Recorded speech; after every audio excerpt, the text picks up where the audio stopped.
Lisa Briggs from the Bruce Company is here answering your plant and garden questions. You can email them to tips@channel3000.com. Hi, Lisa. Hello. How's it already Memorial Day weekend this weekend? I don't know, but the weather's been crazy. It is. So I will say if you've planted stuff out, I did, you said you did.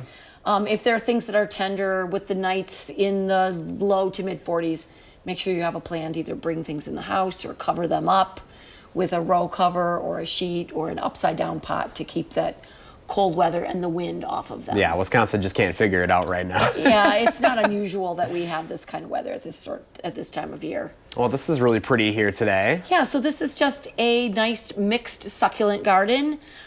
Great for an underwaterer. It's going to like a sunny spot outside, and most of these will do well inside as a houseplant. Okay. After the summer is over. Cooler temps, bright sunny spot, let it dry out between waterings. Yeah, that's Yeah. good. We were talking in the break. Overwater, underwater. This is just as important to me as how much light your space has. It's important. All right, let's get to the questions today at noon. We're going to start with Deb. Deb wanted clarification on her tree. She sent us a photo. She's had it for about 3 years and it has only grown about 5 feet. Is there anything she can do to help it grow taller? So she has a weeping something. It looked to me like it's maybe a weeping pussy willow. It's hard to tell with the photo because we didn't get a really close look at the leaves. But it's a dwarf weeping something deciduous. And so what's going to happen is that it's going to send out shoots from the top that are going to go up and then weep, which you could see that from her photo because she's clearly trimming it. It is not a plant that's going to grow much taller. It's probably something that's grafted. And so it's just meant to be a smaller ornamental tree. Very pretty from the picture. It was very cool looking, yes. It All looks right. really healthy. Nancy asks, do you have any tips for getting rid of creeping Charlie? She treated it about a week ago and has seen some areas turn brown on the edges while other areas seem unfazed. So creeping Charlie is a pretty tenacious weed and it needs multiple treatments. So at least 3. So we treat it in the spring, in the fall, and then in the next spring or fall, spring, fall.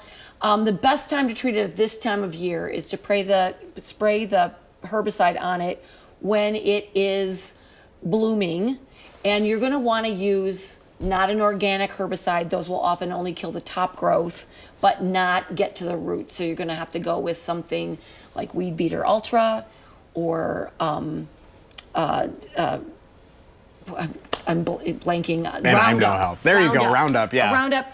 Just when you're using those kinds of chemicals, just be thoughtful about where you're spraying them. Spray them close. Don't let there be overdrift. Don't spray all over the place. Just be thoughtful and targeted. Don't spray it on a windy day. I've learned that too. Yes, you want to be targeted when you spray it.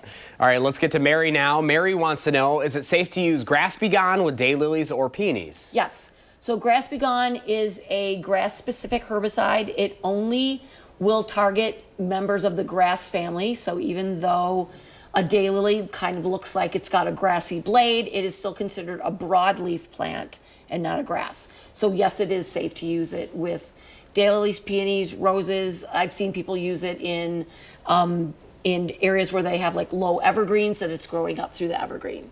All right. Follow the package instructions though. Some good questions today. Yeah, they are. And I know this is a time of year. It's like it was hot last week, it's cold this week. We planted flowers over the weekend and I'm like, I don't know what I'm doing. I know, I did tomatoes on Thursday and put pots over them last night. Yeah. So for the time being, yep, we're almost there. It's a game we're playing with Mother Nature. We love it here.